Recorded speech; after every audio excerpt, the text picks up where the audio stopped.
Channel को subscribe करो पहले, हाँ जल्दी करो। मुझे पता है कि आप लोग नहीं करते, वीडियो देखते हो लेकिन सब्सक्राइब नहीं करते। लाल कलर का बटन नहीं से दबाओ, जल्दी दबाओ, जल्दी दबाओ, फिर मैं शुरू करूँ। दबा दो जल्दी, दबा दिया, घंटी भी दबा देना। आज हम चाइना की इकोनॉमिक स्लोडाउन के बारे में बात करेंगे। यह टॉपिक सिर्फ इकोनॉमिक एक्सपर्ट्स के लिए ही नहीं बल्कि आम जनता के लिए भी बहुत जरूरी है, क्योंकि चाइना का ग्लोबल इकोनॉमी पर बहुत ज्यादा इम्पैक्ट है। हम इस स्लोडाउन के डिफरेंट फैक्टर्स का एनालिसिस करेंगे और समझेंगे कि यह चाइना और वर्ल्ड इकोनॉमी को कैसे प्रभावित कर रहा है। चाइना की इकोनॉमी ने पिछले कुछ डेकेड्स में बहुत ज्यादा ग्रोथ देखी है। 1980 के दशक में शुरू हुए इकोनॉमिक रिफॉर्म्स के बाद चाइना ने तेजी से इंडस्ट्रियलाइजेशन और अर्बनाइजेशन का अनुभव किया, जिससे उसकी जीडीपी में लगातार वृद्धि हुई। लेकिन हाल के वर्षों में चाइना की इकोनॉमिक ग्रोथ में स्लो डाउन देखा जा रहा है। आइए जानते हैं चाइना में इकोनॉमिक स्लो डाउन के कुछ मेन रीजंस के बारे में। पहला रीजन है पॉपुलेशन स्ट्रक्चर में बदलाव। चाइना की पॉपुलेशन बूढ़ी हो रही है और वर्कफोर्स कम हो रही है। वन चाइल्ड पॉलिसी की वजह से यंग वर्कफोर्स की कमी हो रही है, जिससे प्रोडक्टिविटी पर असर पड़ रहा है। पॉपुलेशन में बुजुर्गों का रेशो भी आच रहा है, जिससे सोशल सिक्योरिटी और हेल्थ सर्विसेज पर प्रेशर भी आच रहा है। दूसरा कारण है रियल एस्टेट सेक्टर। चाइना का रियल एस्टेट सेक्टर लंबे समय से इकोनॉमिक ग्रोथ का एक मेन इंजन रहा है।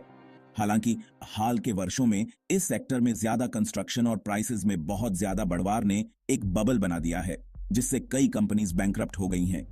एवरग्रांडे जैसी बड़ी कंपनीज का संकट इस प्रॉब्लम का एक उदाहरण है। तीसरा कारण है ट्रेड वॉर और इंटरनेशनल रिलेशंस। अमेरिका और चाइना के बीच का ट्रेड वॉर भी एक इंपॉर्टेंट फैक्टर है। हाई टैरिफ्स और ट्रेड रिस्ट्रिक्शंस ने एक्सपोर्ट्स को प्रभावित किया है। ग्लोबल सप्लाई चेन में डिसरप्शंस और इंटरनेशनल ट्रेड रूल्स में बदलाव ने भी चाइना की इकोनॉमी पर नेगेटिव इंपैक्ट डाला है। चौथा कारण है इंडस्ट्रीज और टेक्नोलॉजी सेक्टर। टेक्नोलॉजी सेक्टर में गवर्नमेंट इंटरफेरेंस और रेगुलेशंस ने कई बड़ी टेक कंपनीज की ग्रोथ को स्लो कर दिया है। चाइना के उभरते हुए टेक्नोलॉजी सेक्टर पर कंट्रोल करने के गवर्नमेंट के एफर्ट्स ने इन्वेस्टर्स का कॉन्फिडेंस कम किया है। पांचवा कारण है डेट। चाइना की गवर्नमेंट और प्राइवेट सेक्टर दोनों पर बहुत ज्यादा कर्ज है। हाई डेट लेवल्स ने इकोनॉमिक ग्रोथ के लिए इन्वेस्टमेंट को मुश्किल बना दिया है। लोकल गवर्नमेंट्स की डेट की सिचुएशन भी सीरियस है, जिससे इंफ्रास्ट्रक्चर प्रोजेक्ट्स में इन्वेस्टमेंट कम हो रहा है। चाइना की इकोनॉमिक स्लोडाउन के इफेक्ट्स बहुत ज्यादा है। सबसे पहले ग्लोबल ट्रेड पर इसका असर देखा जा सकता है।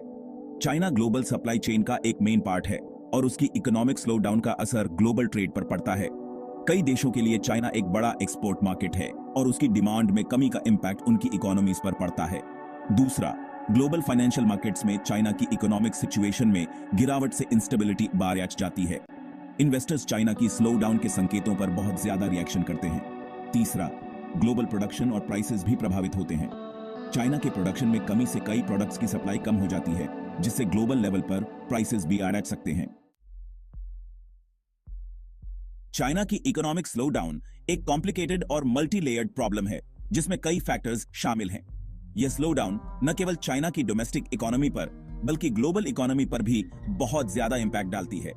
इसे समझने और इसका सॉल्यूशन खोजने के लिए पॉलिसी रिफॉर्म्स और इंटरनेशनल कोऑपरेशन जरूरी है। उम्मीद है कि इस डिस्कशन से आपको चाइना की इकोनॉमिक स्लो डाउन के डिफरेंट एस्पेक्ट्स को समझने में हेल्प मिली होगी। धन्यवाद।